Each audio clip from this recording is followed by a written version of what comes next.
listening to all my earliest casts right now and just like, wow, this is so good. This is so companionable. And that's what I wanted. I really wanted just like company, but for myself, but low key, but for everybody also, like palatable. Just a vague background noise. That's what I wanted. And then I start going off and I'm like, oh, yes. And I had to delineate. I had to be like, okay, I still want the vague background noise thing, so I made the workscapes. And so now I get both, and it's awesome. And I just keep trying to be like, which one is which one are we doing today? Because that's the hardest part, is deciding like, oh, are we talking, or are we just vibing today? Sometimes it's easy, sometimes it's hard. Lately it's been more difficult for me.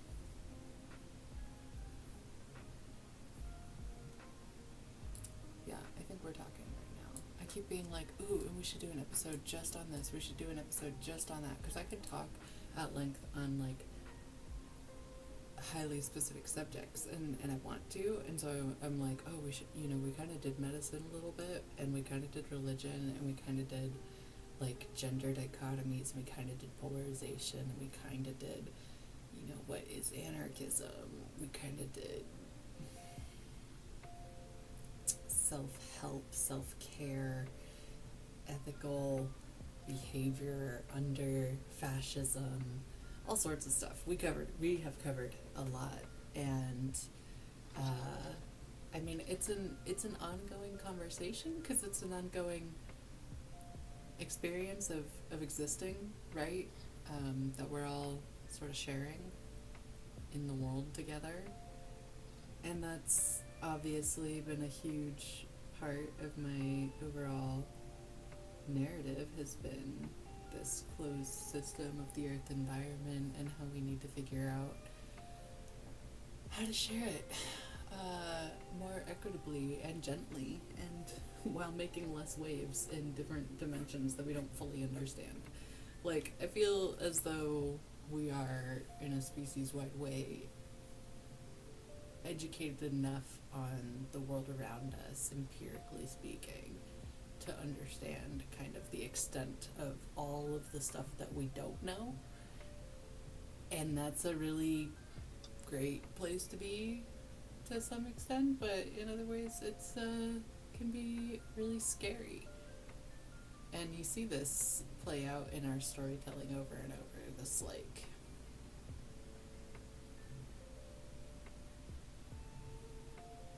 evolution of understanding in the self-concept, to realize how much you still have to learn, or how much stranger reality really is.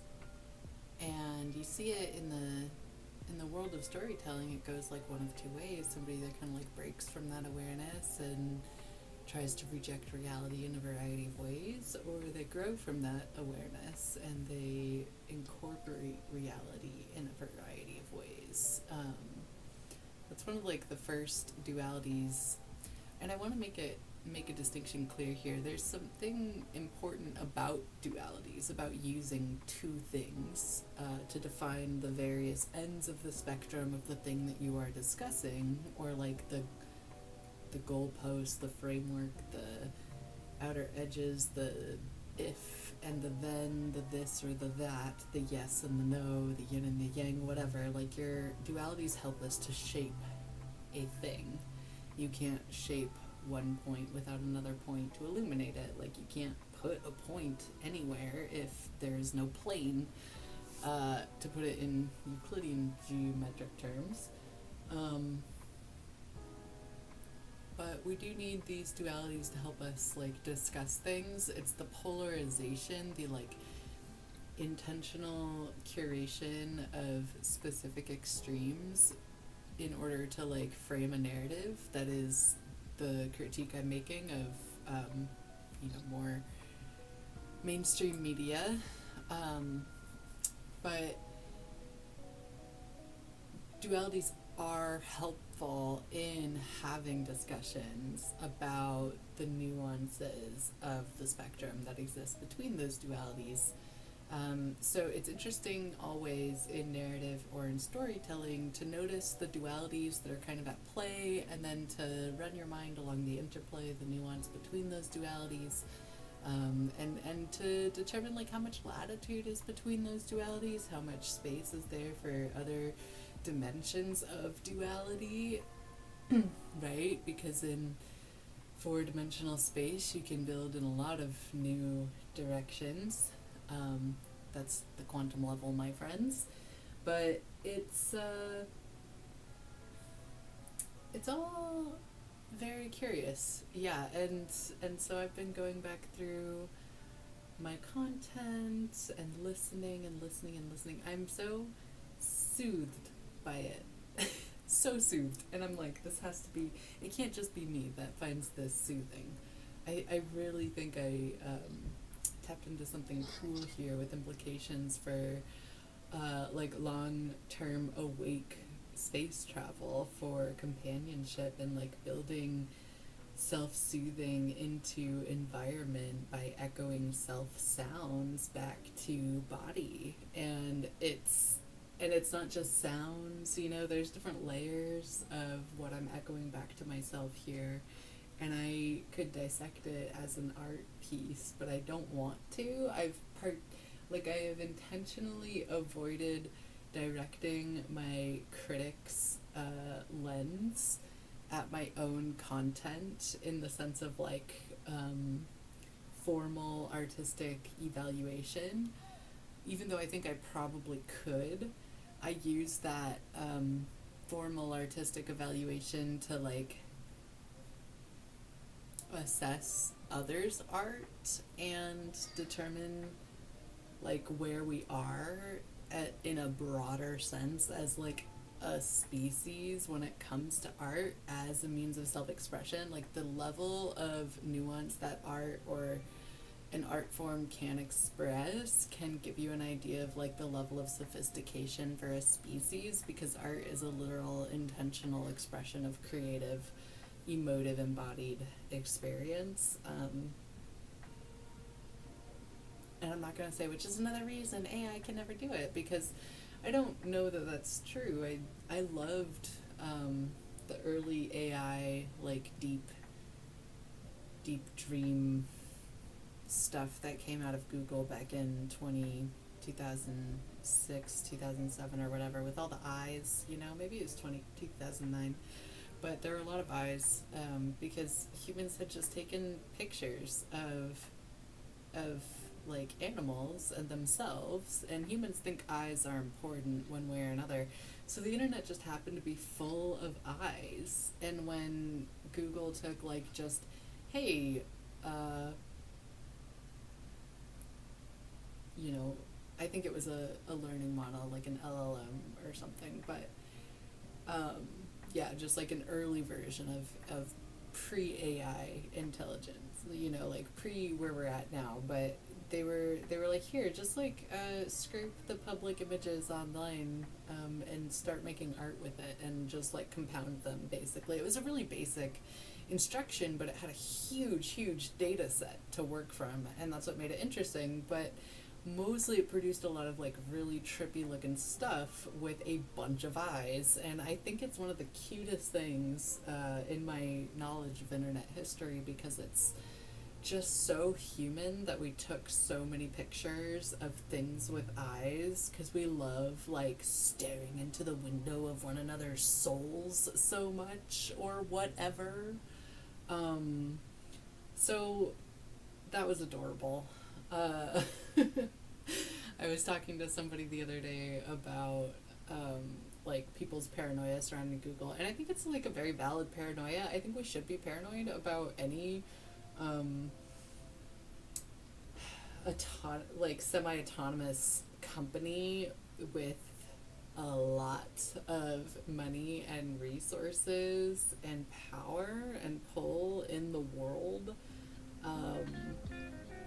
Like these things are entities, right? At this point, they're so much bigger than a single person. And I remember when surrounding corporatehood being treated as like personhood started. And I remember taking it kind of more seriously than the people around me.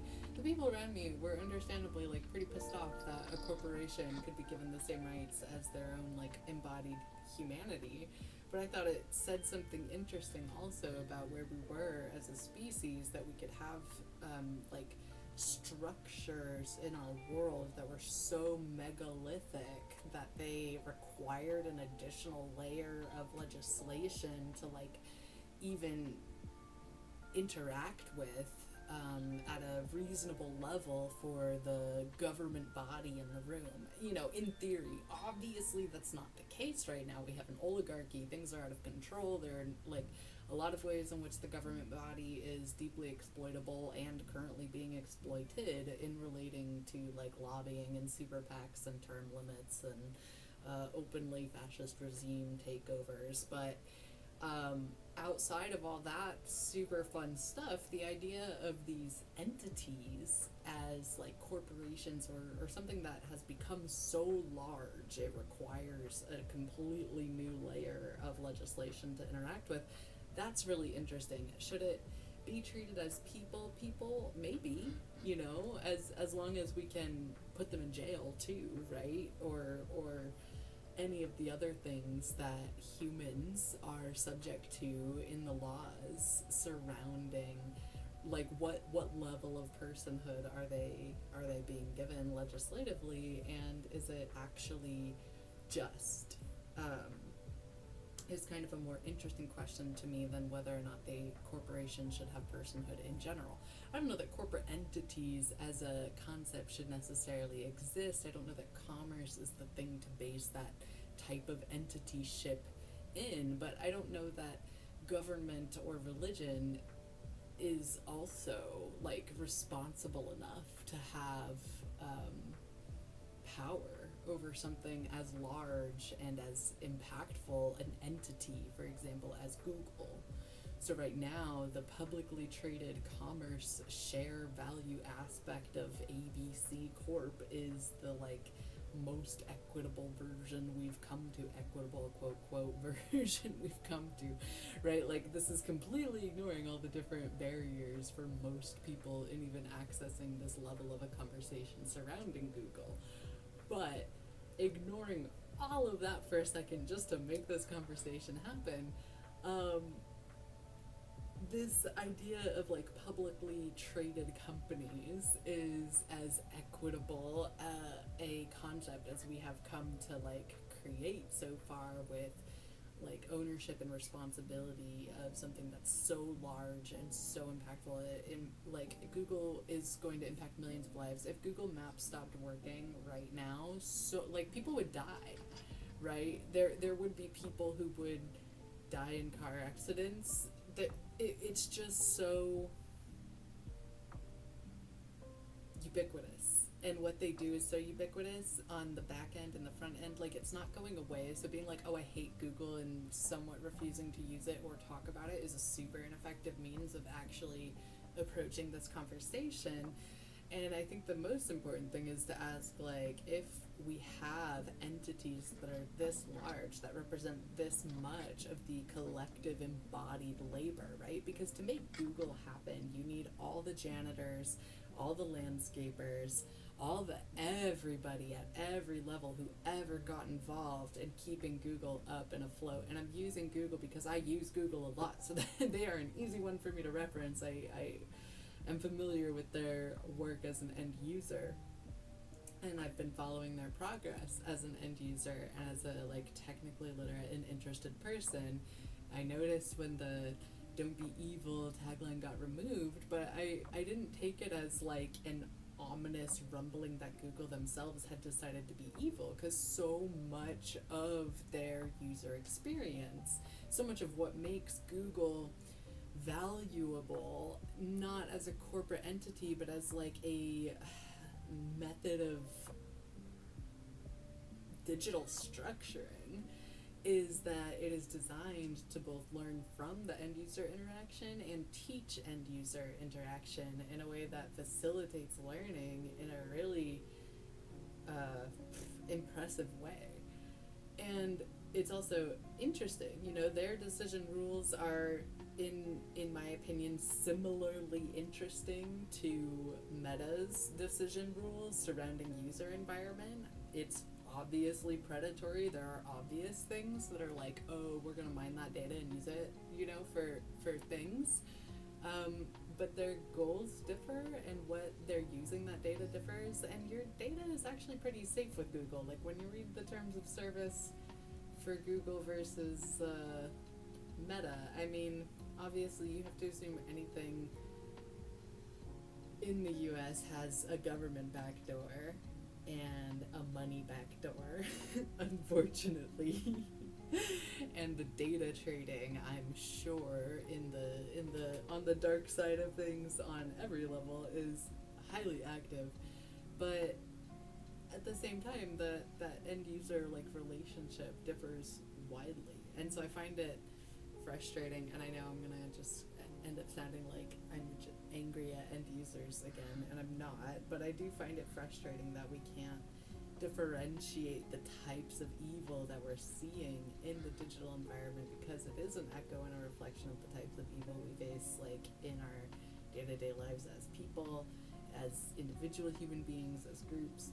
And it's a reflection of the types of challenges. I know I say evil, but I mean like the challenges as the problems that we face that have actionable solutions, in creating a more like genuinely just environment. And that goes back to environmental justice, right? You have to care about the environment to build something that facilitates growth. And when we're talking about entities, right, like Meta or Google or TikTok, these entities are corporate, they're psychological, they have ego. You can see the ego of Meta.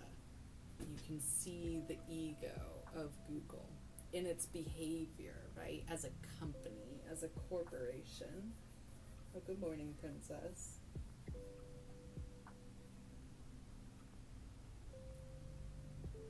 And there's no easier way to notice ego in the behavior of corporations than to watch financial decision making and technical decision making. And of course, experiencing the environment and the way in which it chooses to facilitate you will also tell you a lot about the design and the intention of that environment.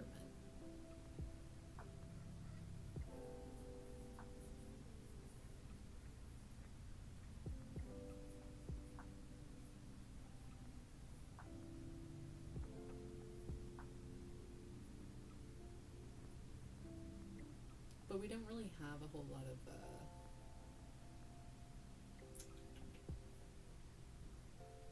time, right? Like, and I'm sure there are people in other corners of the world and the universe who I just happen to not be sat with, who are having wonderfully nuanced discussions about the like pros and cons of the different designs of different corporate digital entities, right? But at this moment, I'm thinking a lot about digitized knowledge. I'm thinking a lot about ego. I'm really thinking a lot about ego. I'm actually thinking that Google's feelings are still hurt because of the flop that Google Plus was. And I don't blame it, Google. I don't blame your feelings for being hurt. It was it was the better social platform. But the obvious thing that is better isn't always going to be the one that the people choose. I mean, hopefully if the people have better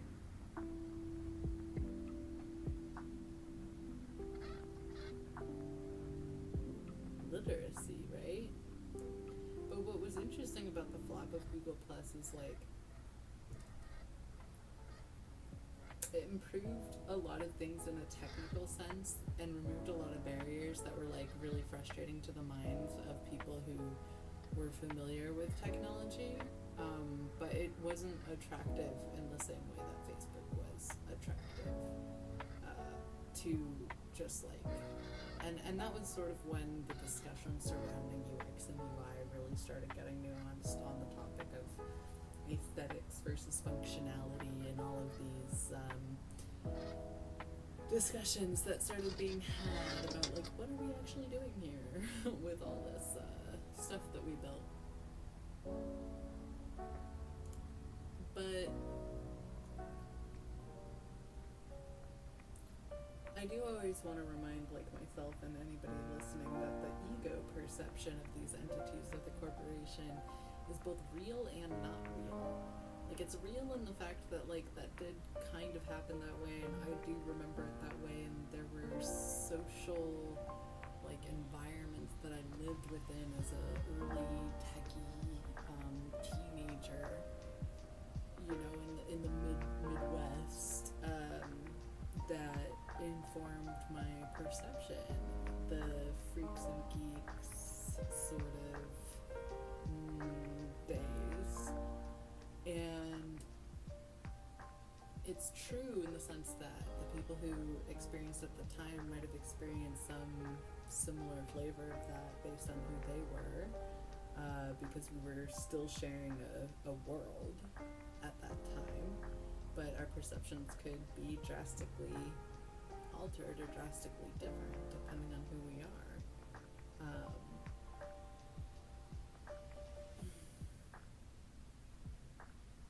And at the end of the day, it's a corporation, not a person. So the ego thing exists as a small facet of potential employees, maybe, or end users who interact with Google, but it's never going to be an entire picture of that corporation's behavior or its motivations for behavior or any of the other aspects that create the user design and the internal corporate structure.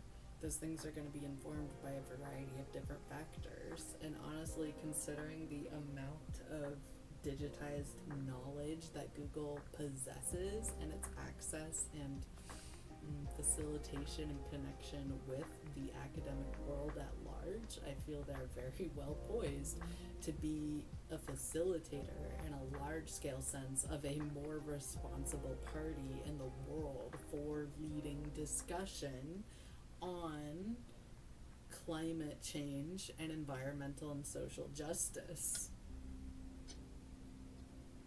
as well as an ethical expansion into the solar system, which I'm not opposed to necessarily, but oh my god, the amount of space trash in our ozone, like our home is embarrassing to be in, right? Like Earth is like a trashed house at the moment. It's not looking great. People keep spitting on the floor and rubbing it in with their shoe, you know, they're ashing into the cushions. This is not a good spot for us. Like, it's not a good look. It's embarrassing, to be honest. It's embarrassing to be human. Within the context of understanding that there is almost certainly other sentient life, not only in the universe, but on this earth with us. Like, the elephants could be judging us right now. They probably are judging us right now.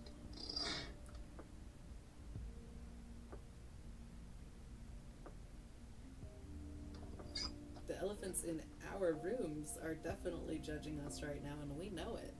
It is psychologically a weighty experience to be present and conscious as a human person.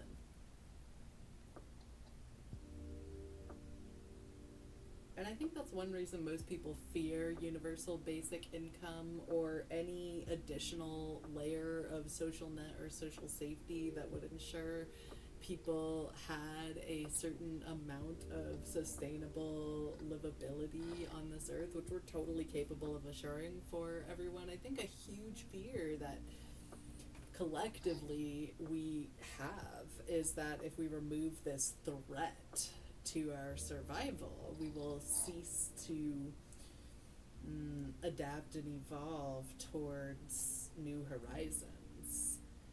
I think that's a part of the overall discussion surrounding alien life and expanding into our solar system and what it means to be a creature, what it means to be an apex predator. But we're not living within our ecological means. We're isolated from our environment.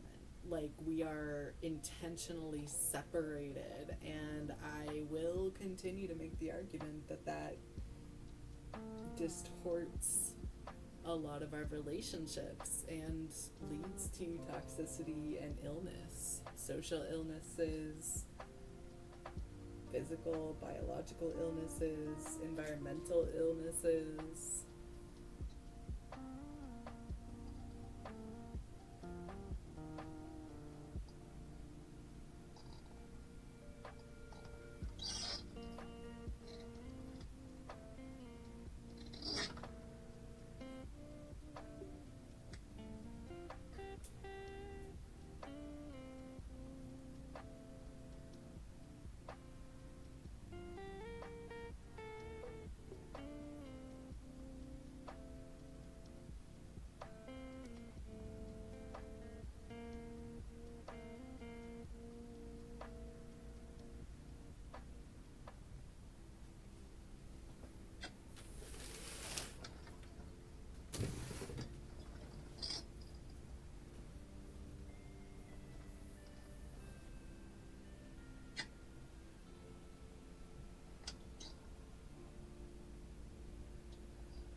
The fear that we would not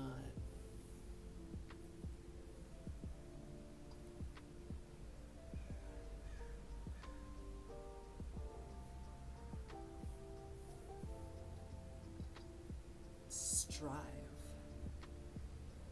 if we were given the ability to thrive is demeaning to the nobility of the human spirit and insulting to our intelligence. Come on.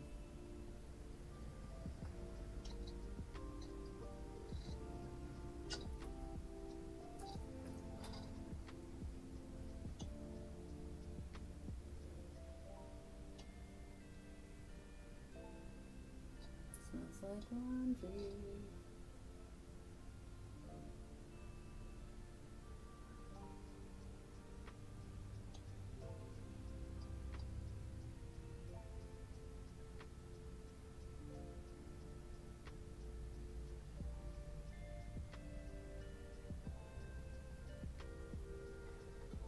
Oh my god, I cannot believe how much I shared with people last year. I'm so glad the sharing part is over.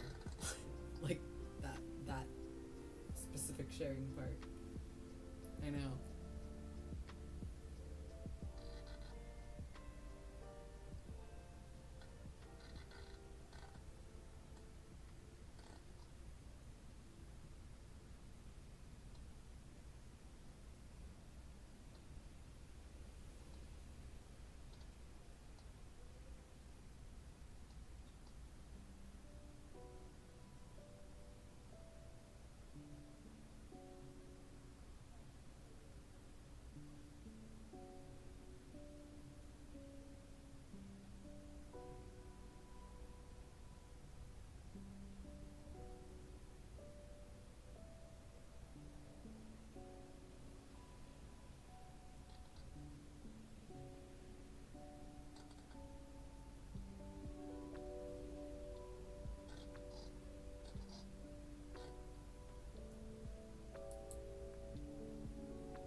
Oh yeah, I forgot I was recording.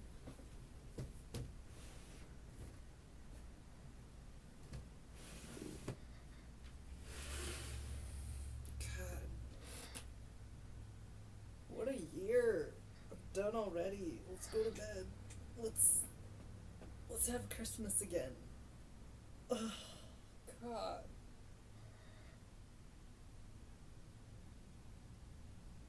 This shit is so fucking good.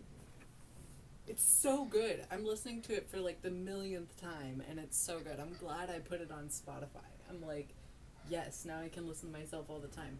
It's just such a it's just mismatch of sounds, and it's all me. I compressed it in a formula so that the mismatch would like not turn into soup, you know, like when you're painting something and everything becomes brown because you're bad at blending. I didn't want that. Soup was the wrong word. Soup is delicious. I didn't want like sound to just go like I wanted it to be like this, and it is, and I'm just like, yes, fuck, that's what I wanted. Awesome.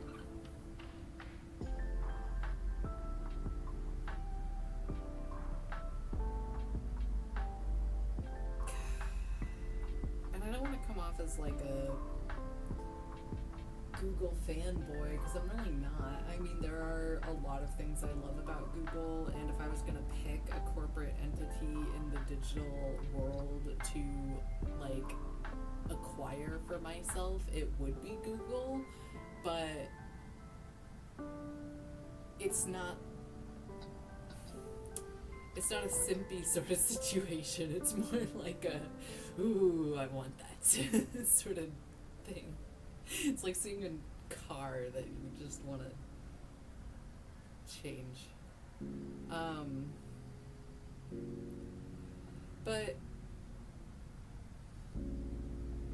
I think that's what scares people about my relationship with Google, is that it's a genuine liking.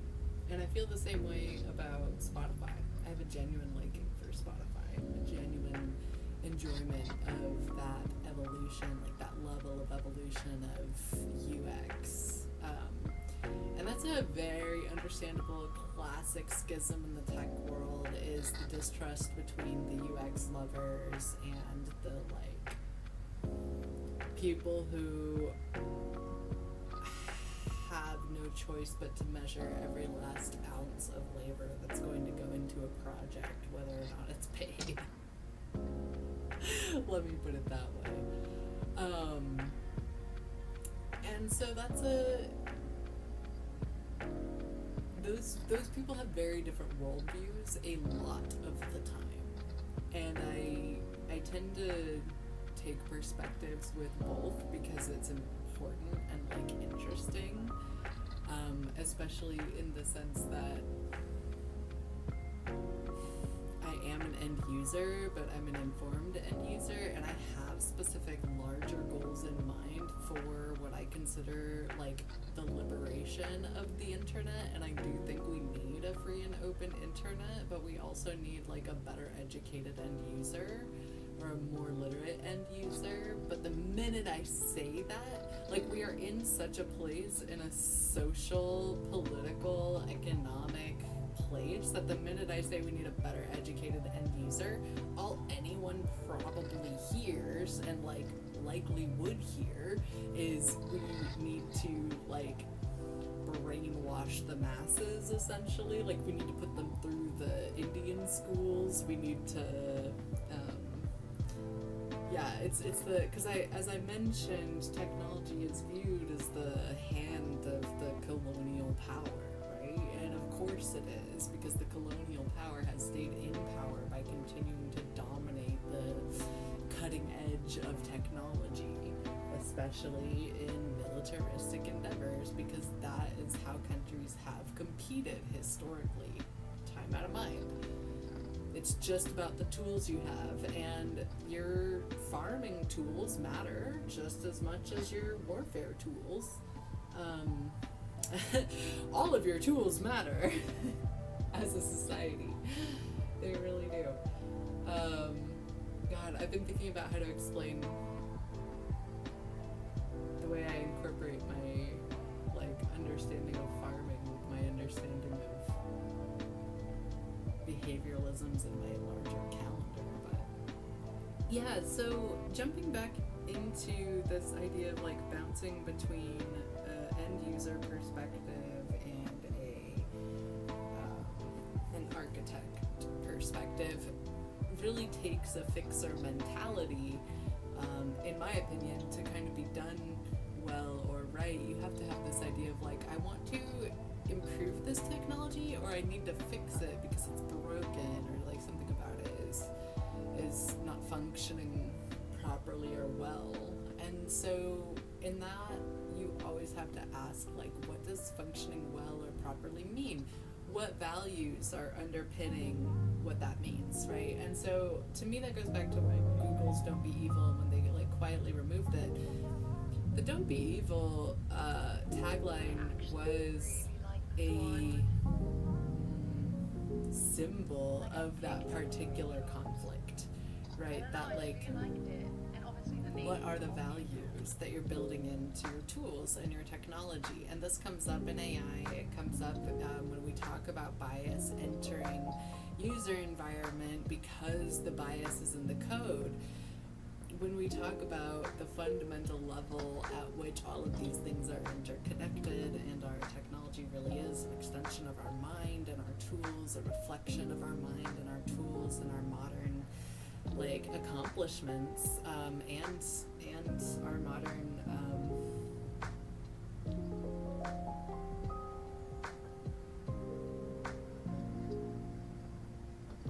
I'm trying to figure out a word that isn't gruesome gore but gives the same vibe.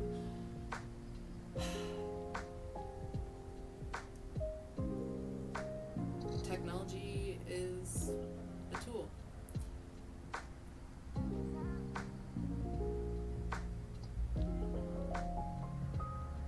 And so this question of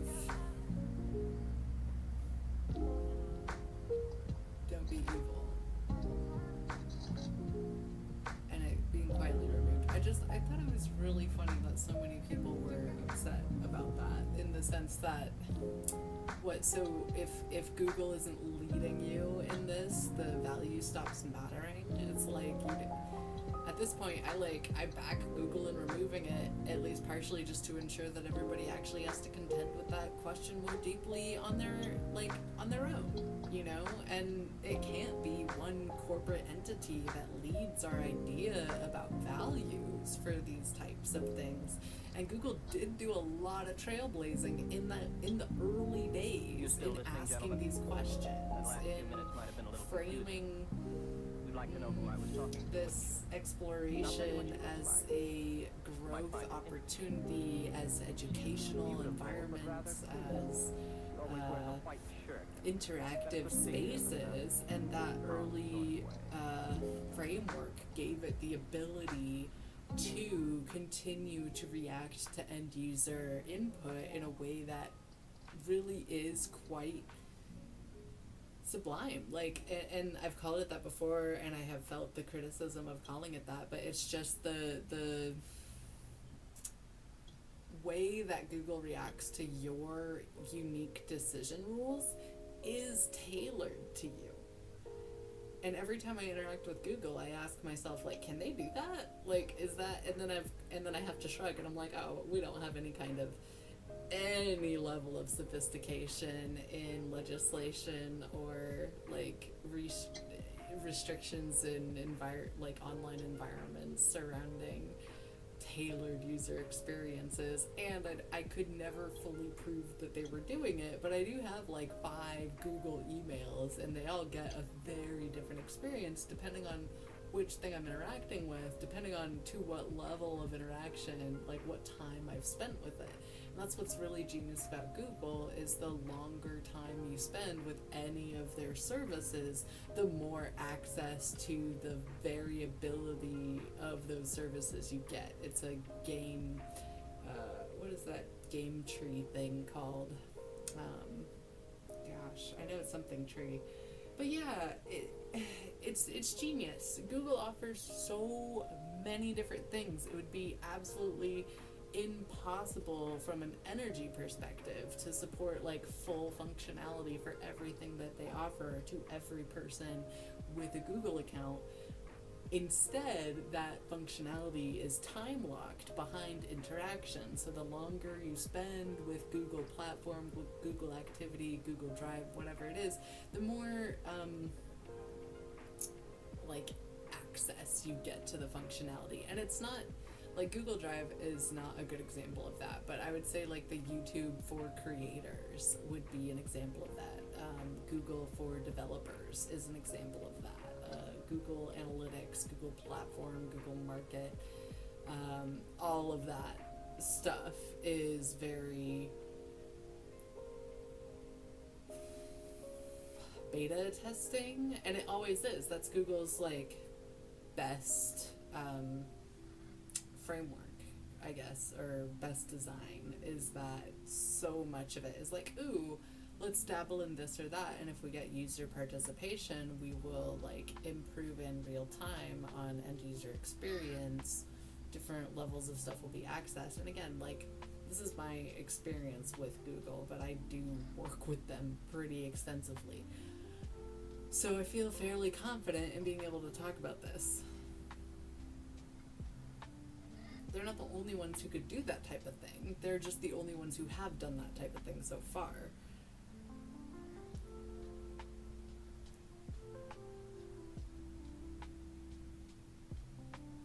That we know of, anyway. In theory, like, looking at what Google has done, there could be much more advanced versions of this that would not necessarily be distinguishable or noticeable. And I have to assume, again, with the time periods of technology as it reaches public consumption and free consumption versus, you know, its application in the military or in space, I would have to assume that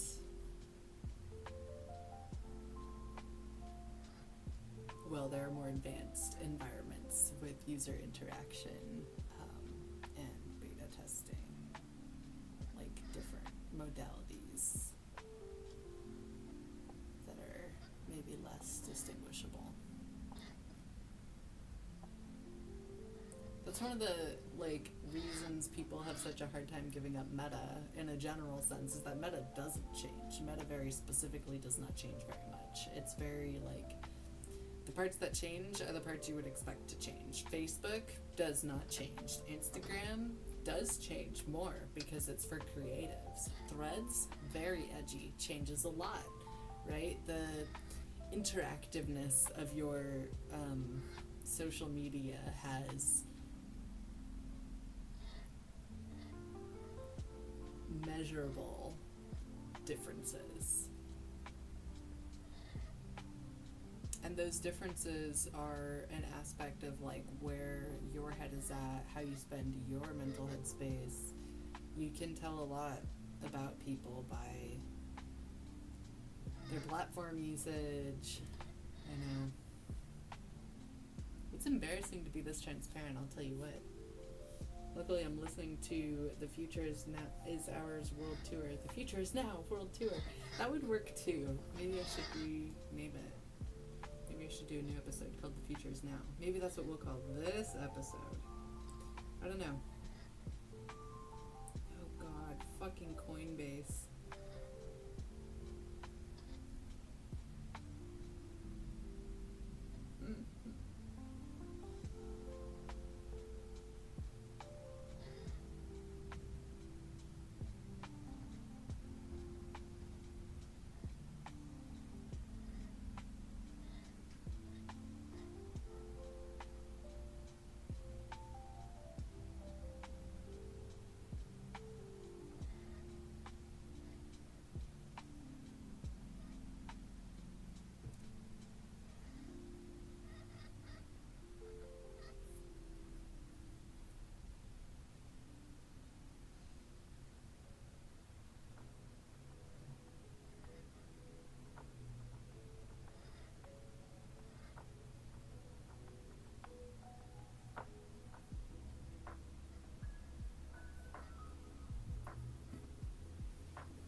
Future is Now World Tour. Yeah, I could get behind that. We could call that this episode. We're gonna have to re-record it with lo-fi and do all this stuff and so I'm not gonna be thinking about it too much just yet. It's Saturday after all. Saturday, the 1st of February. Happy February, my friends.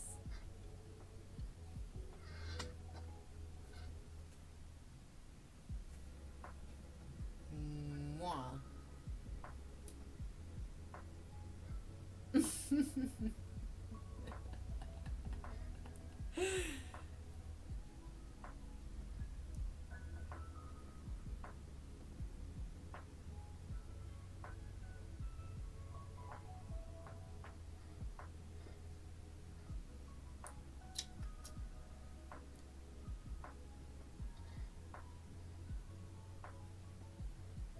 Yeah. Okay. That makes sense. I'll do that. We'll do that. I'm trying not to be more of a pain in my own ass than I can help, but I have discovered I am quite capable of being a very big pain.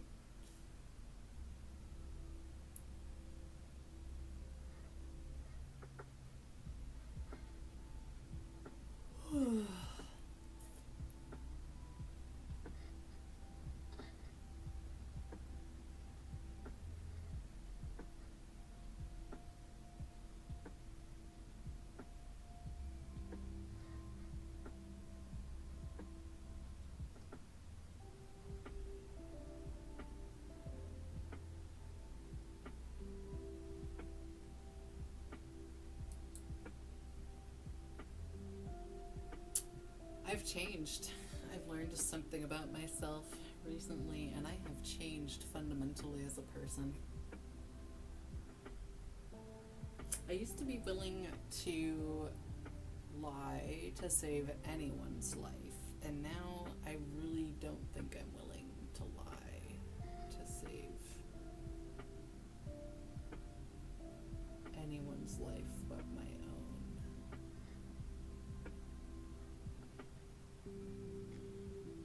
Maybe my mom.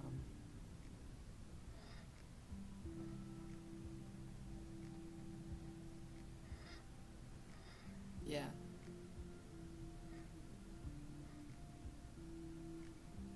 That's a huge, shift as a person. I can't believe I just shared that with everybody. It's just something I think about, what would you be willing to do for what things, right? Anything for a Klondike bar. Or maybe nothing for a Klondike bar. Actually, kind of not a fan of Klondike bars. Hey. Fully justified. My ice cream of choice from the 7-Eleven is the Flintstones Orange Creamsicle Push Pop. Thank you very much. I will not be taking any other questions.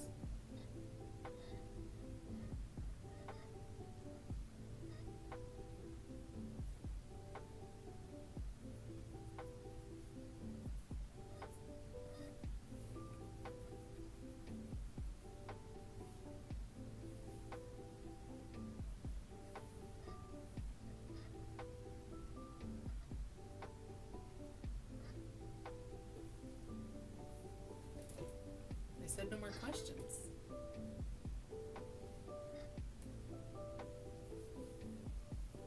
Well,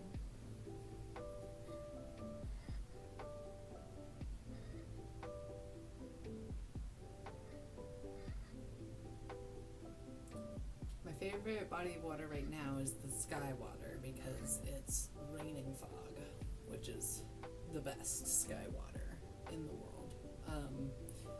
But my second favorite type of water is gonna have to be rivers. Hands down. I'm a river person, love rivers. Third favorite, lakes, reservoirs, fresh water. I love fresh water. I am a freshwater girly. Yeah, ocean is last for me. Ocean is, wow, you got a lot of biology going on there. Swimming in you is a lot more dangerous. There's a lot more inherent risk in interacting with you. You take a lot more presence of mind and consciousness to focus on. There's a lot more lore and just emotion and history and relationship with you. You affect the weather. You affect everything about my world. Ocean. I have a hard time having a personal relationship with you that isn't like already just always existing in the air that I breathe, right?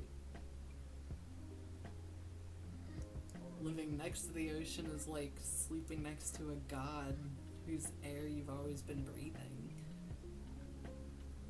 And it's like fresh air. It's really fresh breath. It's wild. It's a whole different thing. But it's still like, I don't know. It's a similar feeling to sleeping in mountains, and I have done that all my life. It's a different type of breath of gods, but it's still just that big, right? I think about Mars, and I think about Olympus Mons. I once wrote a really good short story about that. I thought it was good. I thought I had promise.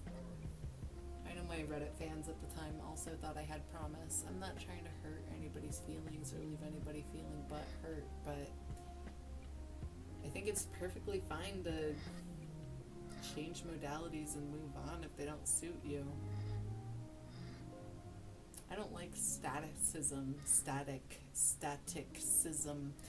in digital environments when they're already like assumably, like presumptively, inherently going to be biased and exploitative and not designed with my wellness in mind. I'm coming here for wellness. I'm coming here for fun and connection and joy and sharing and all these things. But that's not what the platforms are really necessarily designed for. Not the ultimate goal, necessarily.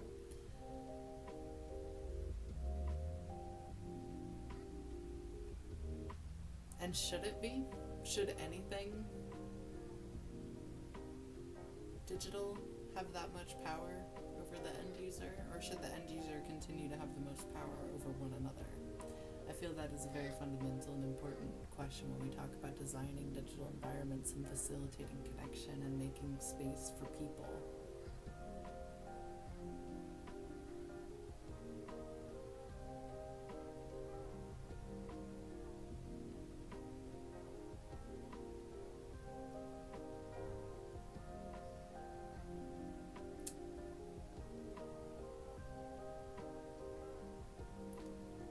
Whatever, I don't know, just a girl and stuff.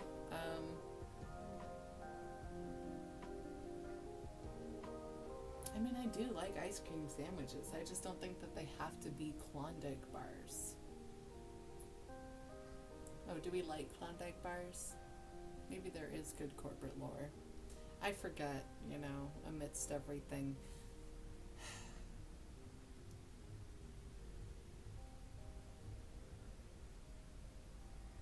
Clearly struggling with my Reddit grief. Oh gosh.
artifactsing.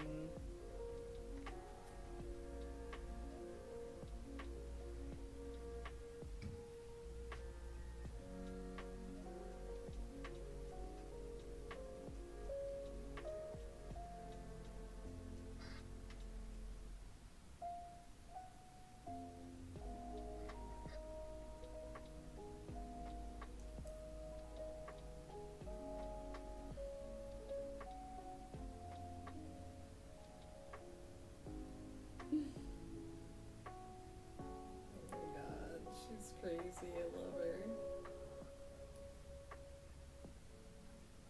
Oh, we are about done here. Have a wonderful day. Yeah, and take care of yourself and your people, and put love first, and stop and smell the flowers or the grass or the air, and take some breaths. Enjoy the sunshine. Notice animals. Pay attention to plants. Try to watch them grow. Do less. Think more. Say something.